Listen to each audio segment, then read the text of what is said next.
I never meant to stay in Asheville for long. It was supposed to be a temporary stop, a few months helping my sister Sandra with her baby until she could find someone else to look after him. But life has a strange way of stretching a few months into forever. I was 17 then, still half child, half dreamer. I left our small hometown with a suitcase full of secondhand clothes and the idea that living in the city would somehow make me more real. Asheville, with its quiet streets and mountains breathing in the distance, felt like another world. Sandra and her husband, Daniel, lived in a modest house on a hill. It was warm, cozy, filled with the smell of coffee and baby powder.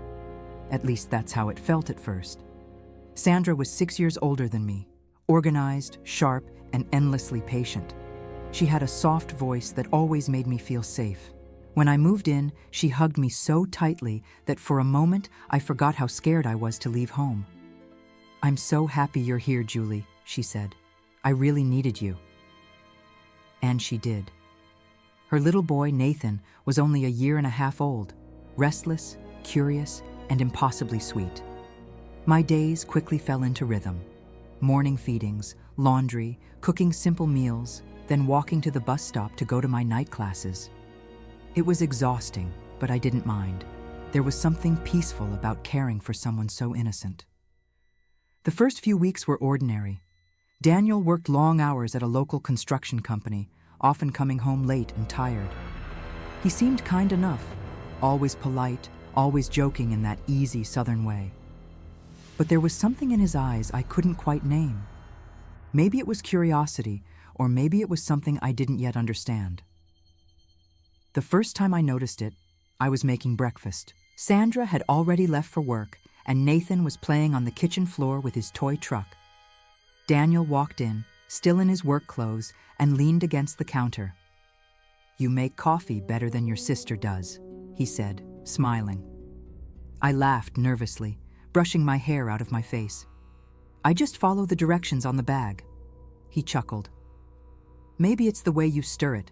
Everything tastes better when someone puts care into it." I didn't know what to say.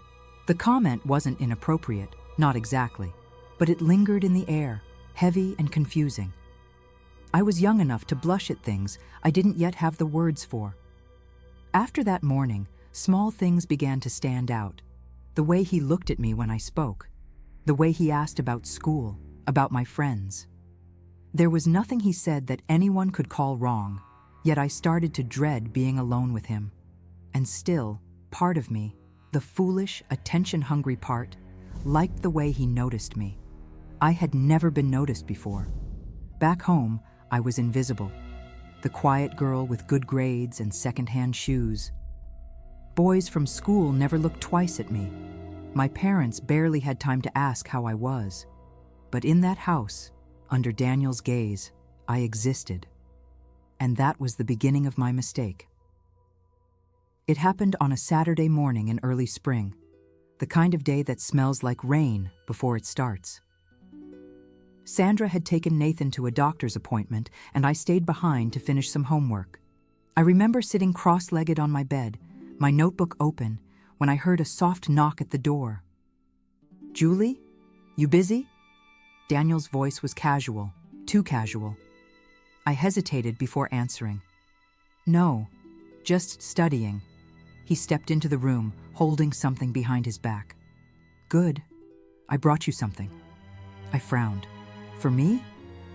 "Yeah," he said, smiling in that way that never quite reached his eyes. "You've been helping out so much. Thought you deserved a little thank you." He handed me a small box, wrapped clumsily in brown paper. My name was written across it in blue ink. For a second, I was touched. No one had given me a gift in a long time. But when I opened it, the air left my lungs. Inside was something red, delicate, personal. I didn't say a word. I just stared at it, my cheeks burning. I wanted to drop the box, to run, to erase the moment. Daniel cleared his throat. "Hey, don't get all shy on me." "It's just a joke," he said, trying to laugh it off. "You're too serious sometimes."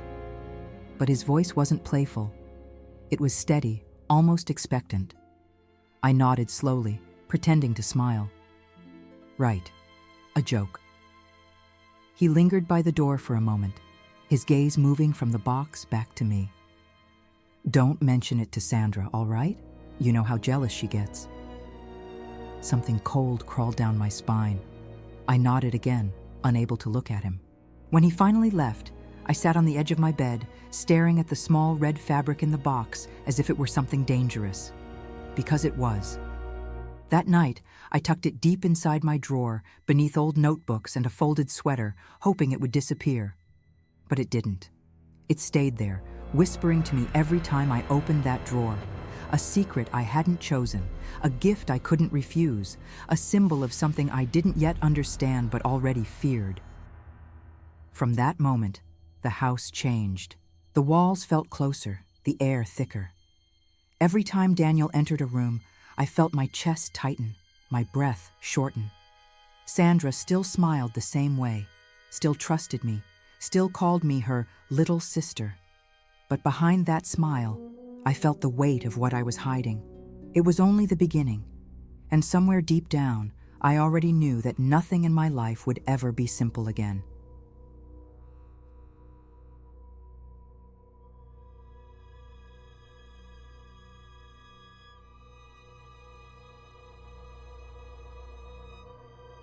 I started to notice the silence between us more than the words. It wasn't what Daniel said that unsettled me. It was how he looked at me when he said it. There was something in his eyes, something that studied me too closely, as if he were reading pages I didn't remember writing. At first, I told myself I was imagining things. Maybe I was too self-conscious. Maybe I had misunderstood. After all, Daniel was Sandra's husband, a man who laughed easily, who played with his son in the yard, who kissed his wife's forehead every night after dinner. What could be wrong with a few glances, a few harmless words? But innocence is a fragile thing. It breaks quietly. It began with the smallest moments, those in-between spaces of ordinary life. I would be washing dishes, and he would linger near the doorway longer than necessary. I would feel his presence behind me before hearing his voice. "Need a hand?" he'd ask, though he never actually meant to help. Sometimes when Sandra was at work and the baby napped, he'd come home earlier than expected. I would hear the sound of his boots on the wooden floor, and my heart would tighten. I would pretend to be busy, folding laundry, wiping the same counter twice, hoping he wouldn't stay. But he always stayed. "Julie," he said one afternoon, his tone light, almost teasing. "You know, you and your sister, you really do look alike." I smiled politely. "People say that a lot." "Yeah, but it's strange," he continued, leaning against the table. "Sometimes when you're quiet like this, I swear you remind me of her. It's uncanny." The way he said it made me want to disappear. I looked away, pretending to fix something on the counter, pretending not to feel his eyes tracing my face. I was 17, an age where attention feels like proof that you exist. And yet, every time Daniel looked at me, I felt smaller, not bigger. His gaze didn't make me feel seen. It made me feel exposed. Sandra, sweet as always, never suspected anything. She trusted both of us completely.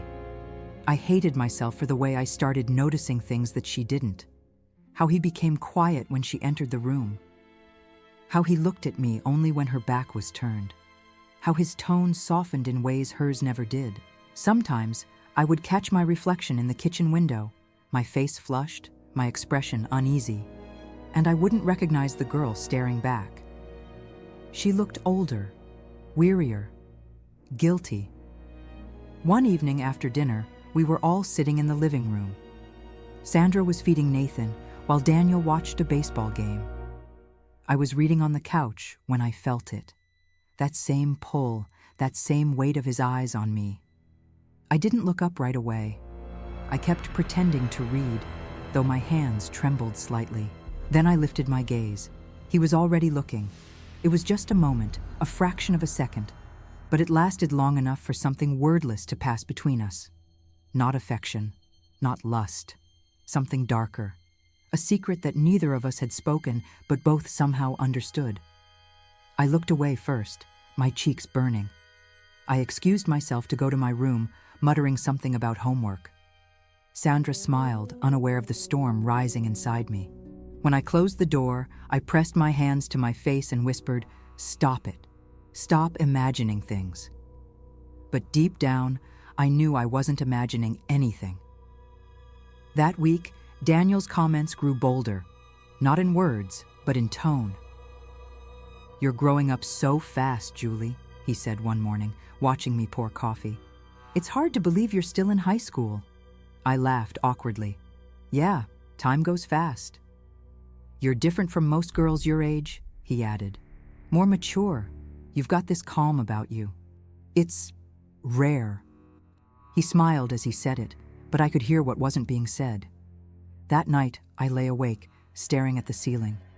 My mind was full of noise, memories, questions, and that strange mix of flattery and fear. I thought of Sandra, sleeping peacefully in the next room, and I felt something close to betrayal bloom in my chest. I hadn't done anything wrong, not yet, but guilt doesn't wait for actions. It begins with thoughts. The next morning, I tried to avoid him entirely. I left earlier for class, spent longer at the library, and went straight to bed after dinner. For a few days it worked. The house felt lighter, safer. Then came Thursday. Sandra had a late shift at work. Daniel came home early. I was sitting on the porch with a book, pretending to read, when he stepped outside with 2 cups of tea. "Peace offering," he said, smiling as he handed me one. "You've been avoiding me." My heart pounded. "I've just been busy with school." "Sure," he said, sitting down beside me. "You're a terrible liar, you know that?" He laughed softly, like it was a harmless joke. But there was no humor in his eyes.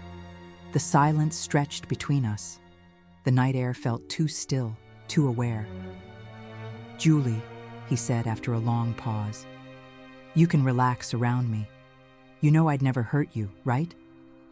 His words should have comforted me, but they didn't.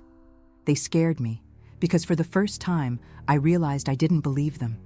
After that night, I started locking my door. I didn't tell Sandra. I didn't tell anyone. The guilt of silence pressed harder on my chest each day, but I couldn't find the courage to speak. I told myself that I could handle it, that if I stayed quiet, things would return to normal. But deep down, I knew the truth. Silence doesn't stop the darkness. It only feeds it.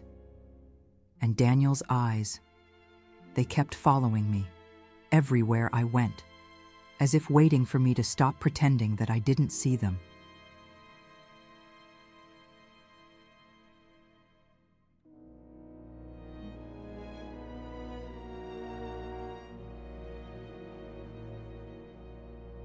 The day the gift appeared began like any other. The sky was pale gray, heavy with the promise of rain, and the air inside the house felt unusually quiet. Sandra had taken Nathan to a neighbor's birthday party, leaving me alone to finish a school project. The radio played softly in the background, a love song that made the silence seem even louder. I remember sitting at the kitchen table, the faint smell of detergent still lingering from the morning's cleaning. My pen hovered over the page, but my mind was far away.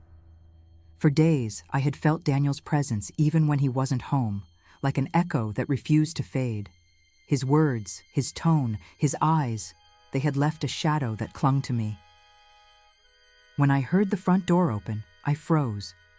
The sound of his boots on the tile floor brought that same nervous tightening to my chest. "Hey, Julie," he said, his voice too casual. "You home alone?" I swallowed. "Yeah. Sandra took Nathan to the party." He smiled faintly. "Good. I was hoping I'd catch you." He was holding something, a small package wrapped in brown paper, the kind you use for mailing letters. He kept turning it in his hands, as if unsure whether to give it to me. "I got you something," he said finally, placing it on the table between us. I stared at it, confused. "For me? Why?" He shrugged, still smiling. "Just a thank you. You've been helping out so much lately. Watching the baby, cleaning, cooking. Sandra and I really appreciate it. I hesitated. My instincts told me there was something strange about the moment, about the way he lingered in the doorway, his gaze resting on me longer than it should. But part of me, the part that still longed to be noticed, wanted to believe his words. "You didn't have to," I said quietly, fingers brushing the paper. "I wanted to," he replied. "Go on, open it." I unfolded the paper slowly, careful not to tear it. Inside was a small red object, delicate fabric, soft against my fingers. For a moment, my mind couldn't process what it was. And then it did.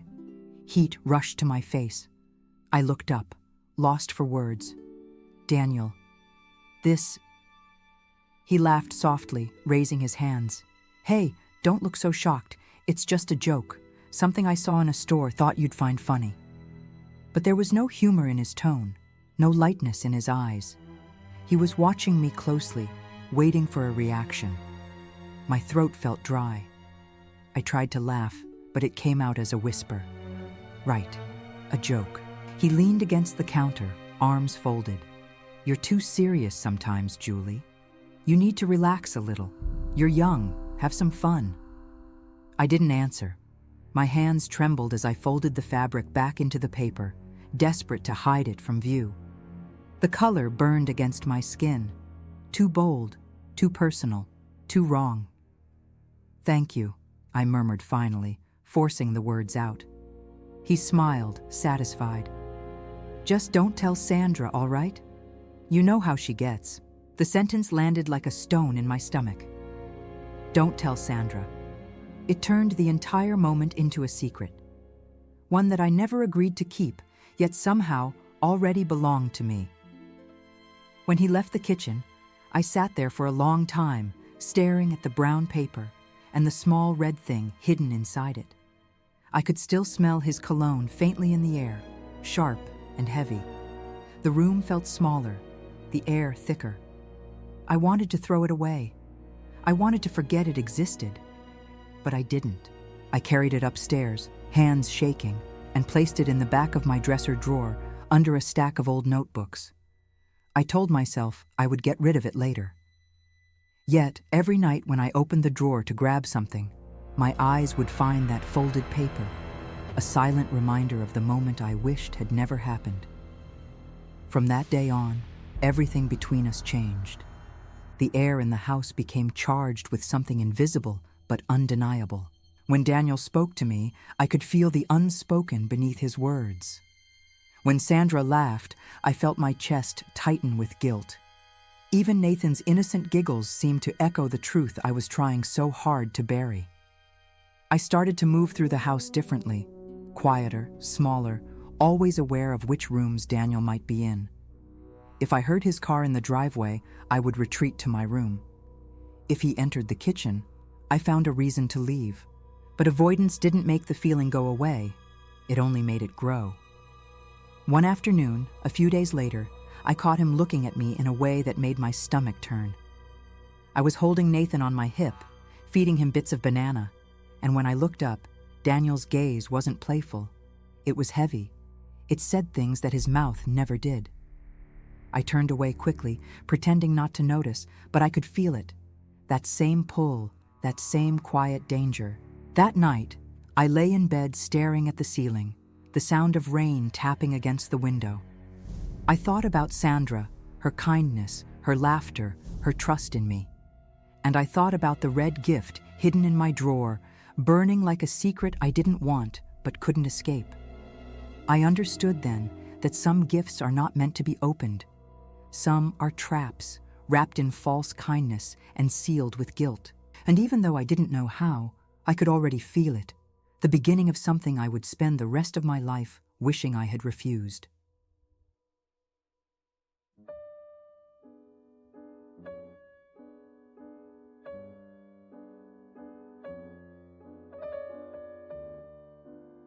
The days that followed blurred together in a haze of tension and pretending. Nothing was said about the red gift, yet it hovered in every room like a scent that wouldn't fade. I buried it deep in my drawer, under old notebooks and folded sweaters, but I could still feel it there. Sometimes I thought I heard the faint rustle of its paper wrapping when I opened the drawer, as if it were whispering my guilt back to me. Sandra went on with her days, cheerful and unaware. She'd hum songs while washing dishes, laugh when Nathan threw food from his high chair, talk about work and weekend plans. I answered her with smiles that didn't reach my eyes. Every word I spoke was an act of pretending that everything was normal, that I wasn't suffocating under the weight of what Daniel had turned our home into. He, on the other hand, seemed completely at ease. That's what scared me most. Daniel would still make small jokes, still ask if I needed help around the house, still look at me in that same way. Too long, too steady. There was no shame in his eyes, only confidence. As if he knew that silence was the strongest form of control. I started locking my bedroom door at night, though I told myself it was for privacy. I stopped wearing bright colors. I spoke less, laughed less. I tried to disappear, but in a house that small, disappearing was impossible. It happened on a Thursday afternoon, the kind of quiet day when the world feels half asleep. Sandra was at work. Nathan had just drifted off for his nap. I was in my room, sitting at the edge of the bed, reading a chapter for school that I couldn't concentrate on. My heart was already uneasy, for reasons I couldn't explain, like my body sensed something my mind refused to face. Then I heard the knock, 3 slow taps, familiar. "Julie?" His voice carried through the door, calm, casual. My breath caught. I wanted to pretend I hadn't heard him, to stay still until he walked away. But silence betrays itself. After a few seconds, I heard him turn the doorknob. It didn't open. I had locked it. Relief flooded through me, but it lasted only a moment. "You in there?" he asked, his tone now lighter, almost teasing. "Just wanted to talk." "I'm studying," I said quickly. "Can it wait?" A pause, then, "You don't have to be afraid of me, Julie." I hated that he said it, because I was afraid. And hearing him say it aloud made the fear real. When he finally walked away, I sat frozen, staring at the door, listening to his footsteps fade. My pulse thudded in my ears. I didn't cry. I just sat there, feeling something inside me quietly fracture. Later that evening, Sandra returned home. The house came alive again, her laughter, Nathan's squeals, the clatter of dishes. I joined them at the table, pretending nothing had happened. Daniel was there, smiling as always, passing me the bowl of potatoes as if the afternoon hadn't existed. And yet, when our fingers brushed, I felt it, that static, that wrongness, that quiet line he had already crossed. Not with his hands, not yet, but with every look, every word, every unspoken intention. That night, I dreamt of a door that wouldn't lock. In the days that followed, something inside me changed. I stopped looking him in the eyes. I spoke only when necessary. Sandra noticed my quietness, but assumed it was school stress. I almost told her the truth once. We were sitting in the living room, Nathan asleep in her lap, the glow of the TV soft against the walls. I opened my mouth to say it, to tell her what her husband had done, how he made me feel unsafe. But then she smiled at me, the kind of smile that trusted without question. And I couldn't do it. I couldn't shatter her world the way mine already had been. So I stayed quiet. Silence became my armor, thin, fragile, but all I had. A week later, it happened again. Another afternoon, another knock. This time, his tone was different, softer, almost apologetic. "Julie," he said through the door, "I just want to talk. I didn't mean to make things weird between us." I didn't answer. My hands were shaking. He continued, "You've been avoiding me. I just want to make sure we're okay." I almost believed him. That was his power, the way he twisted guilt into kindness, the way he made me feel like I was the one who had done something wrong.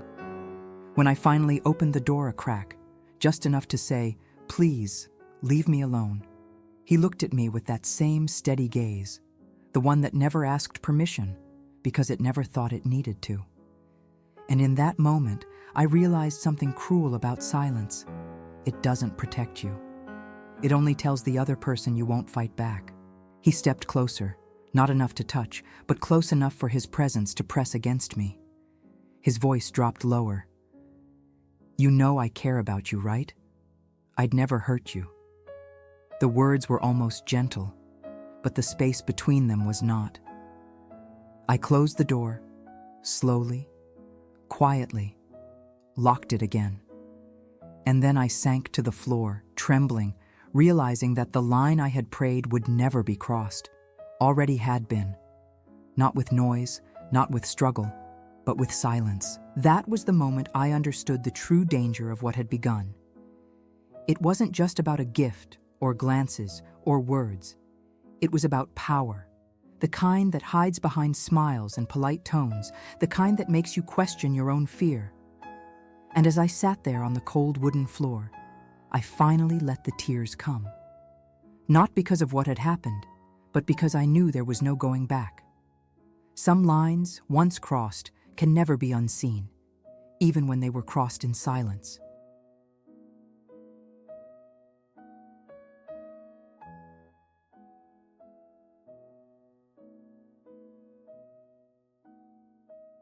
I used to think that silence was harmless, that if you didn't speak, you couldn't make things worse.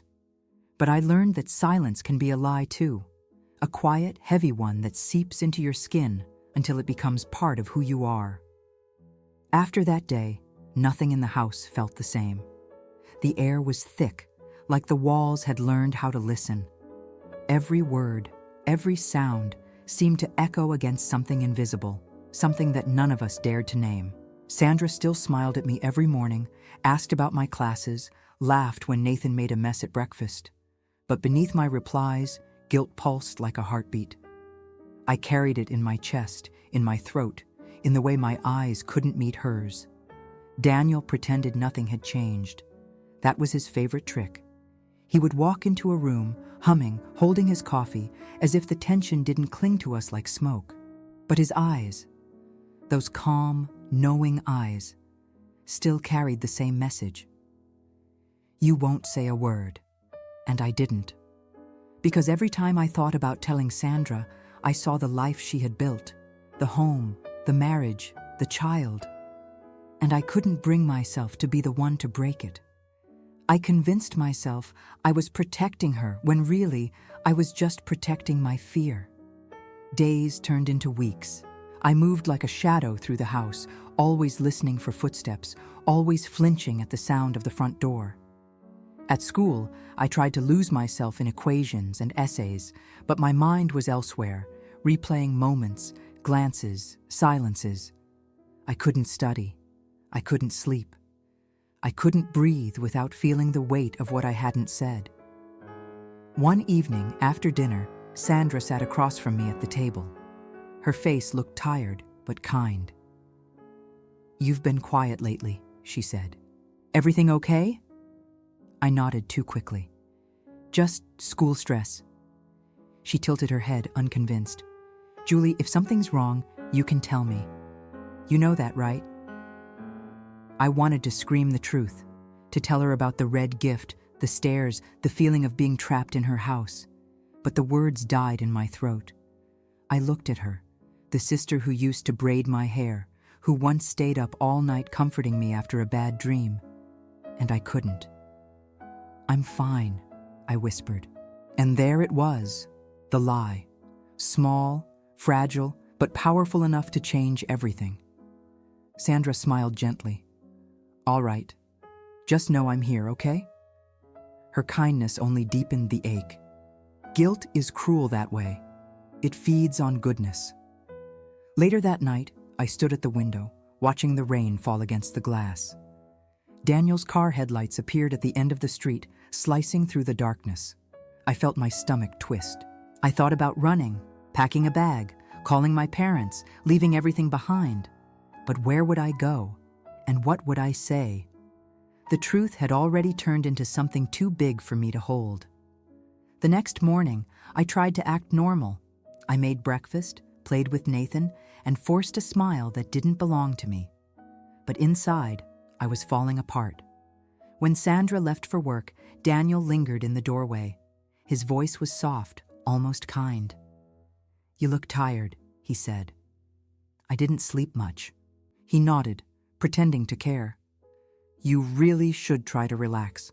You're safe here, Julie." Safe. The word hit me like a slap. I turned away, pretending to tidy the counter, pretending not to feel the unease crawling under my skin. "I have to get ready for class," I said quickly. He didn't move. "You're not mad at me, are you?" The question froze me in place. My instinct screamed to leave, but fear made me still. I forced a small smile over my shoulder. "No, I'm not." Another lie.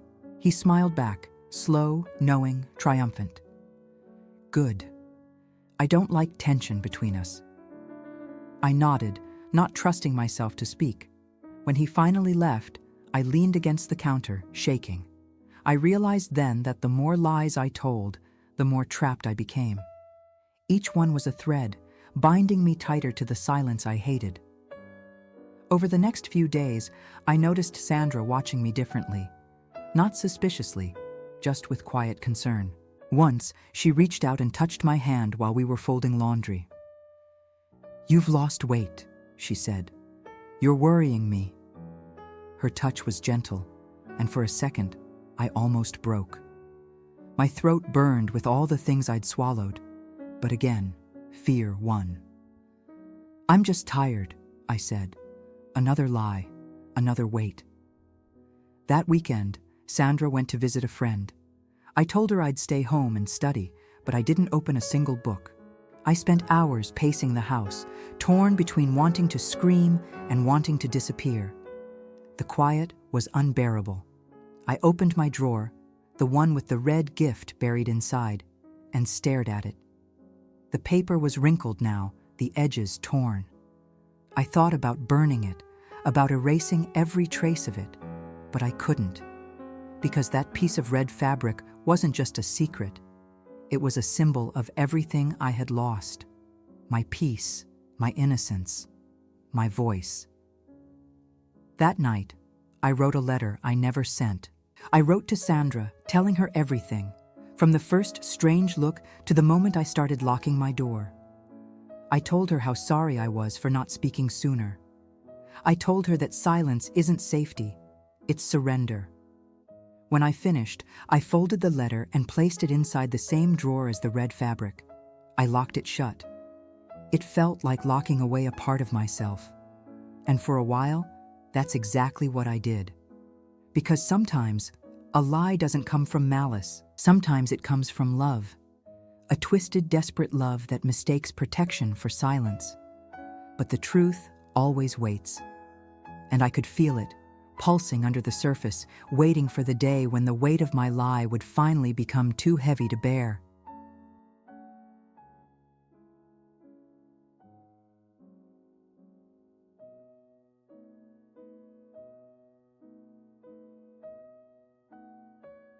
Secrets have a way of revealing themselves.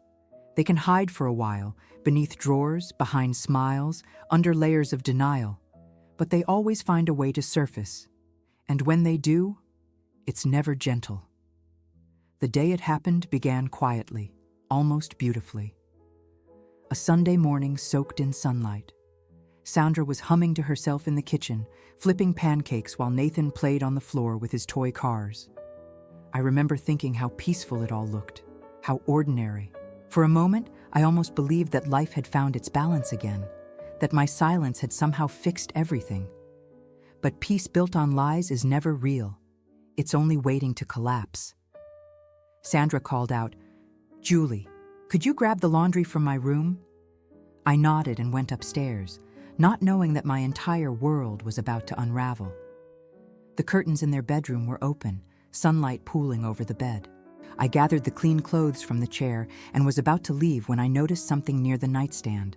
A small, wrinkled piece of red fabric half hidden beneath the edge of the bed. My breath caught in my throat. No, It couldn't be. I froze, every nerve in my body screaming as I knelt down and pulled it free. The red fabric. That fabric. The one I had hidden in my drawer weeks ago. Somehow, impossibly, it was here. In Sandra's room, by her bed, glowing like a confession I had never spoken. My hands shook. I felt dizzy. I wanted to believe I was dreaming, but the sound of Sandra's footsteps coming up the stairs shattered that illusion.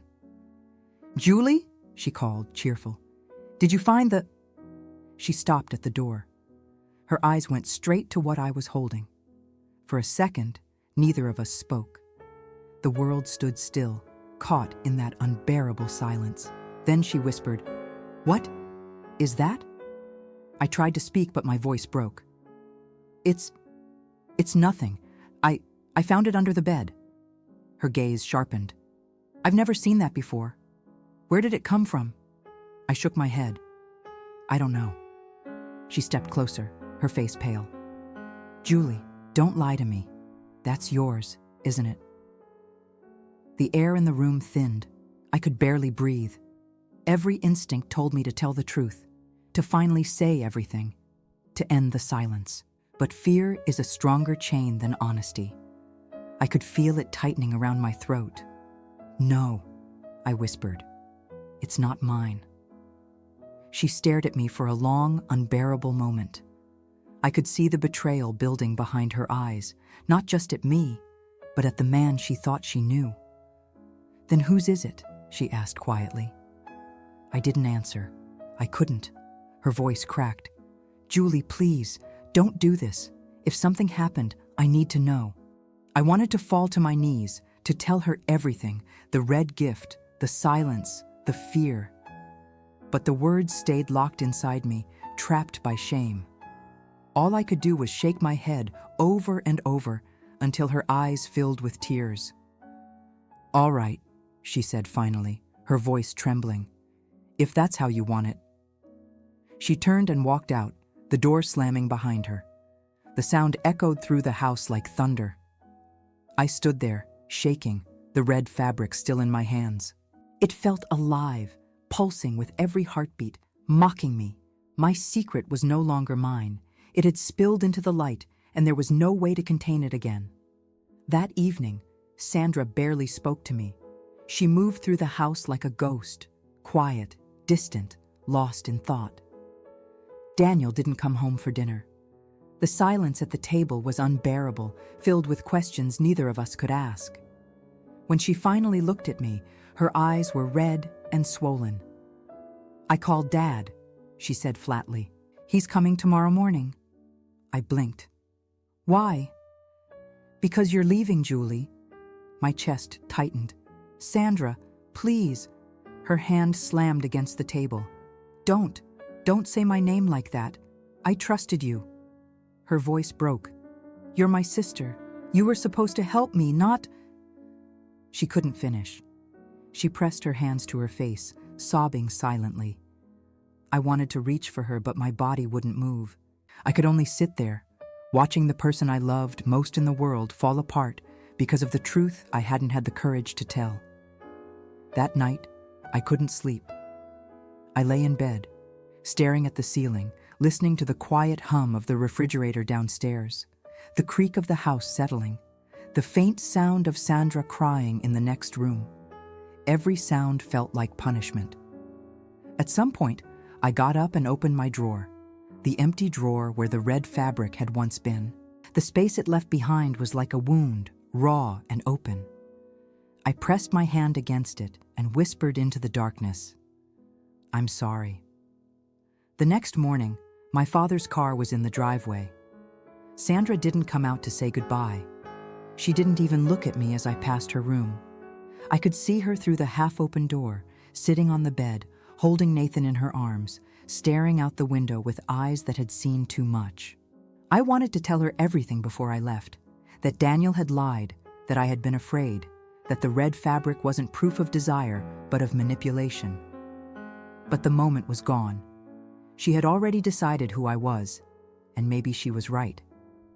As my father drove away, the house disappeared behind the trees, and I realized that secrets don't stay buried, not because someone digs them up, but because guilt eventually drags them to the surface. That red trace, that tiny piece of fabric, had done what I never had the courage to do. It told the truth, and in doing so, it destroyed everything.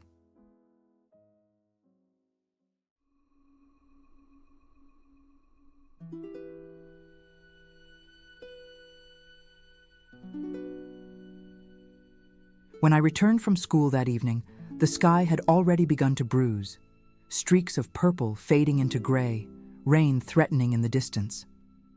I remember the heaviness in my stomach, the quiet sense that something was wrong before I even stepped through the front door. The house was dark, too dark. The air smelled faintly of smoke and something metallic, sharp, like anger left hanging in the air. "Sandra?" I called softly. No answer. I took a few hesitant steps forward. The silence felt unnatural, heavy, electric. Then I saw it. A chair knocked over in the hallway. A framed photo of the three of them, Sandra, Daniel, and Nathan, shattered on the floor. Daniel's face in the photo was cracked by a thin line of glass, cutting straight through his eyes. My heart started pounding. I picked up the frame with trembling hands, but before I could process what had happened, I heard footsteps upstairs. Slow, uneven. "Sandra." My voice barely left my throat. She appeared at the top of the stairs, her expression unreadable. Her hair was disheveled, her eyes red and swollen. She looked smaller, as if something inside her had caved in. "Where's Nathan?" I asked. "He's with the neighbor," she said quietly. Her voice was flat, distant, the voice of someone who had cried until there were no tears left. I wanted to ask what had happened, but I already knew. The truth sat between us like an open wound. She walked down the stairs slowly, one hand trailing along the railing for balance. When she reached the bottom, she didn't look at me right away. She just stood there, staring at the broken frame in my hands. "Put that down," she whispered. I did. She took a deep breath, then looked up at me, really looked at me, and I could see it in her eyes, the moment she stopped seeing me as her sister. "I talked to Daniel," she said. I froze. She laughed bitterly, a sound that didn't belong to her. Funny thing, really. When I asked him about the red fabric, he didn't even deny it. He just stood there silent. You know what silence means, don't you, Julie? It's confession without words. I tried to speak, to explain, but the words tangled in my throat. "Sandra, please, don't," she snapped. "Don't you dare say my name like that." Her voice cracked. "You were supposed to be family. You were supposed to be safe. I didn't. Don't lie to me." Her voice rose raw and shaking. "I saw the way he looked at you. I saw the way you looked back." Tears blurred my vision. "It's not what you think." She cut me off with a trembling hand. "Do you have any idea what you've done? You broke this house. You broke me." Her words sliced through me, sharp and true. I wanted to tell her that I never meant for any of it to happen, that I had been scared, that Daniel had crossed the line long before I even understood what was happening. But I couldn't find the courage. I had spent too long being silent, and now silence was all I had left. "I called Dad," she said finally, her voice steadier now, colder. "He's coming in the morning. You're leaving." The sentence hit harder than a scream. I nodded slowly, because what else was there to do? I had no defense, no forgiveness to ask for. Sandra walked past me toward the kitchen, her movements mechanical. I followed, desperate to fix something that was already beyond repair. In the kitchen, the table was a battlefield. A broken mug on the floor, a half-eaten dinner gone cold. The smell of coffee lingered, bitter and burnt. "Where's Daniel now?" I asked quietly. She stopped, her back to me. "Gone." "Gone where?" She let out a dry laugh. "I don't know. I don't care. Maybe he ran, maybe he's ashamed, but shame won't rebuild what he destroyed." She turned then, her eyes glistening. "You should start packing." The words fell heavy, final. That night, I sat on my bed with an open suitcase, folding clothes with trembling hands. The house around me creaked and sighed, as if it too were exhausted from holding so much pain. I could hear Sandra moving in the next room, the soft sound of drawers opening and closing. At one point, she stopped by my door. I felt her presence before I heard her voice. "I don't hate you, Julie," she said softly, "but I can't forgive you either, not yet." The words hurt more than anger ever could. When I woke the next morning, the light filtering through the curtains was pale and cold. My father's car was already in the driveway. He didn't say much when I got in, just a stern nod, his jaw clenched tight. Sandra stood by the porch, holding Nathan. For a moment, I thought she might come closer, that she might hug me, or even say goodbye. But she didn't. She just stood there, her eyes fixed on the ground, as if looking at me would make it real again. As we drove away, I turned back for one last look at the house, the home that had once felt full of laughter and light. Now it looked empty, hollow, as if it had caved in from the inside. That was the day I learned that houses don't fall apart because of storms or broken wood. They fall apart because of secrets, because of silence, because of the lies that grow between people who once loved each other. And as the distance widened between us, I realized that I wasn't just leaving a house. I was leaving the person I used to be, the girl who believed that silence could protect her. That girl was gone. All that remained was the wreckage.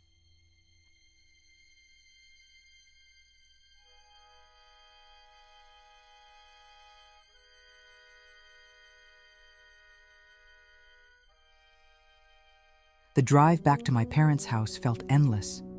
The road wound through miles of pine trees and rain-soaked fields, the world outside the car blurring into gray. My father didn't speak. He gripped the steering wheel so tightly his knuckles turned white, and I didn't dare break the silence.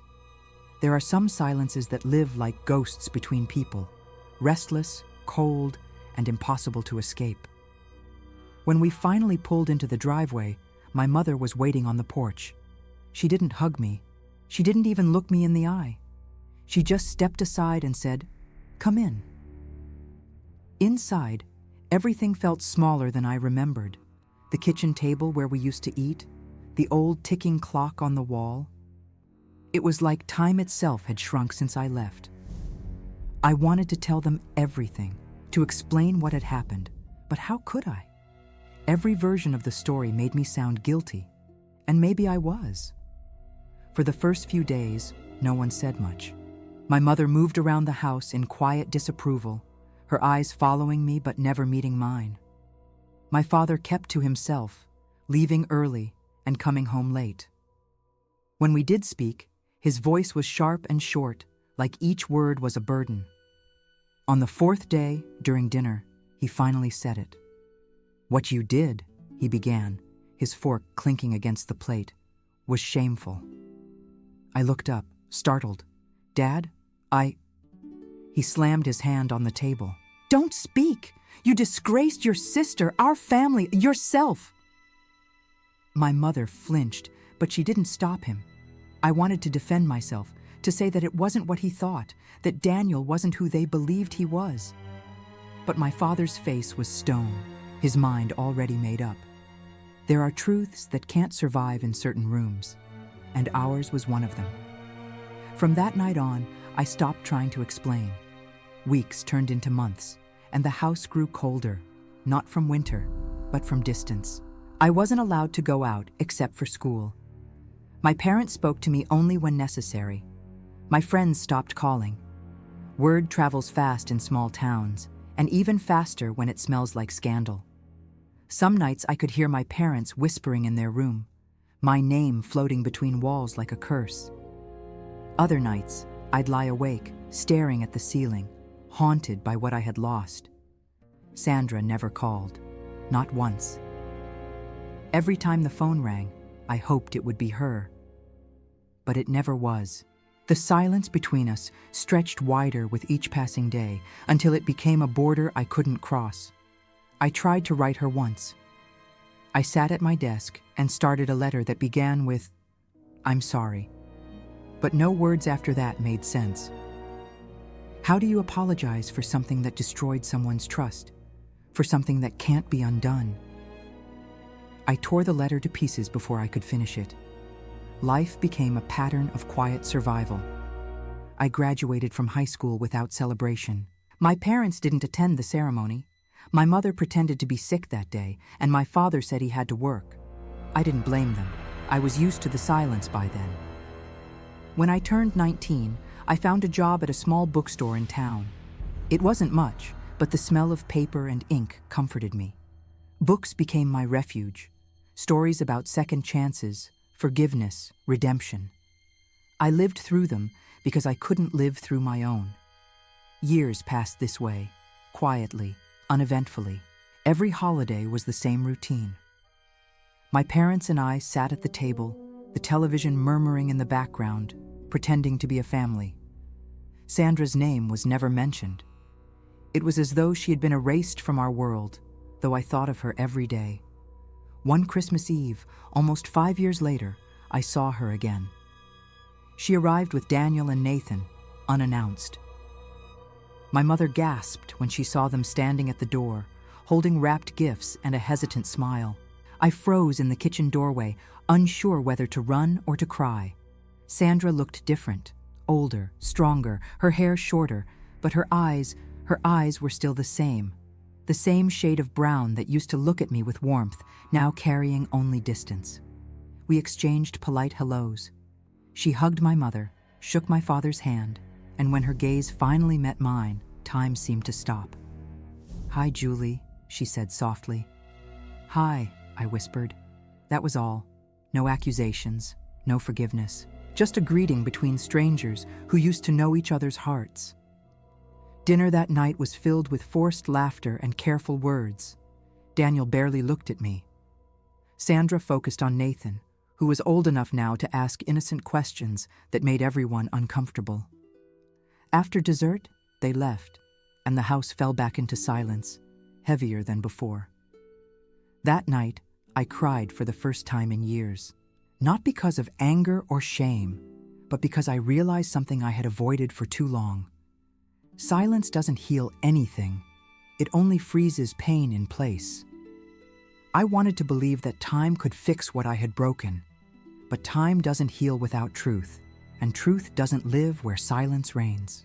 Now, when I think about those years, they blur together like an old photograph. Faded faces, half-remembered voices, rooms filled with ghosts. But I remember one thing clearly, the sound of Sandra's voice when she said my name again. It wasn't forgiveness, but it was a beginning, a tiny crack in the wall of silence we had both built. And maybe, after all those years, that was enough.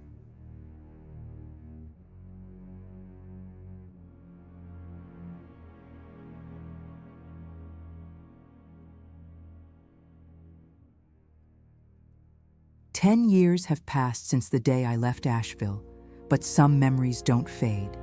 They linger, like scars that refuse to heal. Time has softened many things, yet every now and then, I still dream of that small house on the hill. The sound of the creaking floorboards, Sandra's laughter echoing down the hallway, and the smell of coffee on Sunday mornings.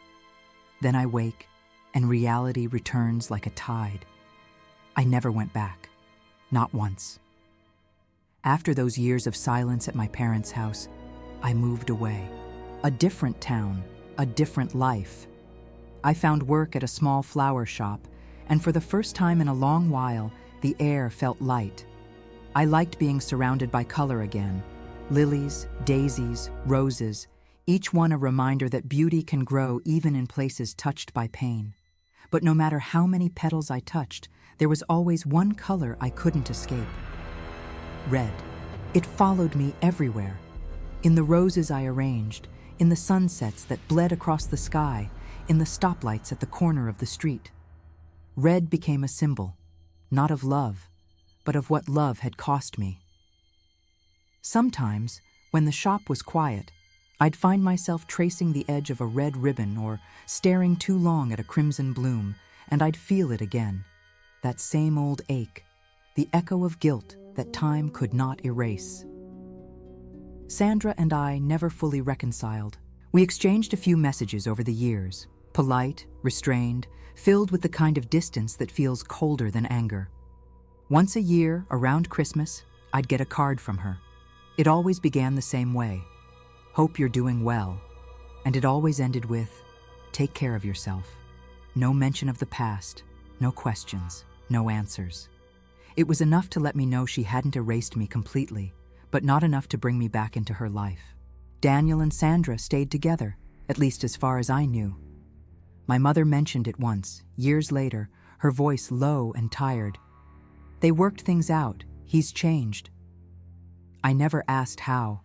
Some truths are better left unspoken, especially when they only reopen old wounds. I told myself I had forgiven them both, Sandra for her silence, Daniel for his cruelty, and myself for my weakness. But forgiveness is not a door you walk through once. It's a path you must keep choosing, even when the ground cuts your feet. For a long time, I tried to bury the past beneath routines, watering flowers, sweeping floors, smiling at customers. But the past has a way of finding you, even in the smallest things. One evening, I was closing the shop when a woman came in, a tourist maybe, with kind eyes and a soft accent. She asked for a bouquet of red tulips.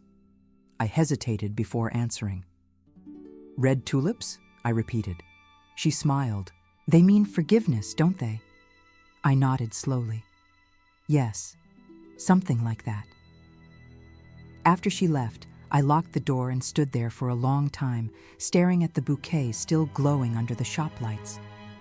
Forgiveness. The word felt foreign on my tongue. Could I really forgive myself? Or was I just pretending to move on while carrying the weight of something I never dared to confront? That night, I went home and found the box I had kept hidden at the back of my closet for years.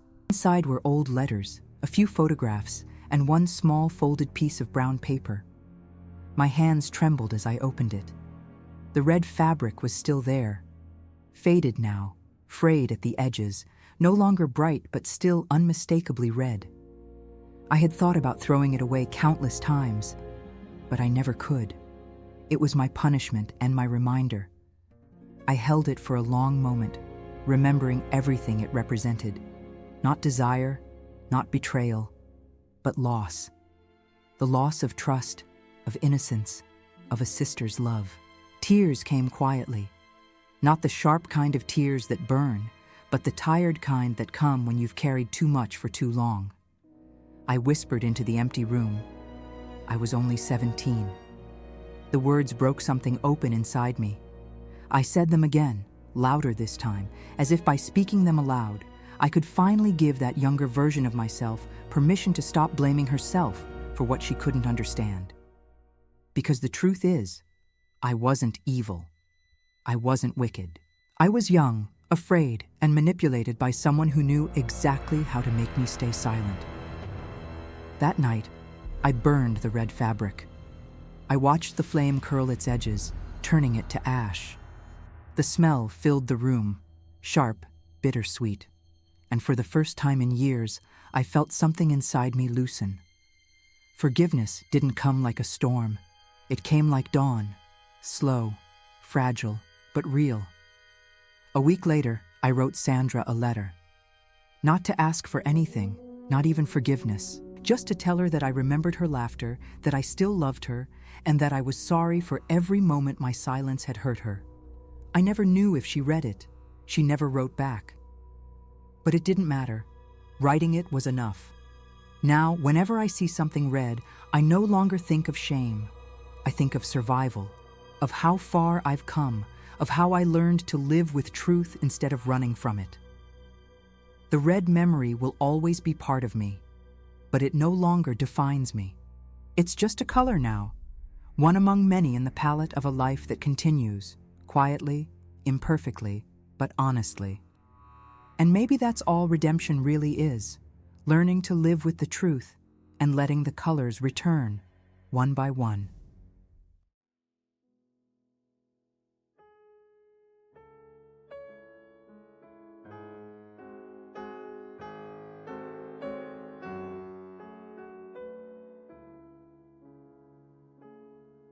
If this story moved you, take a moment to share your thoughts in the comments. What did you feel while listening to Julie's confession? Don't forget to like, subscribe, and turn on notifications so you never miss the next story of healing and truth. Thank you for watching, and stay tuned. The next videos will bring more emotional journeys that remind us how even the deepest wounds can lead us back to light.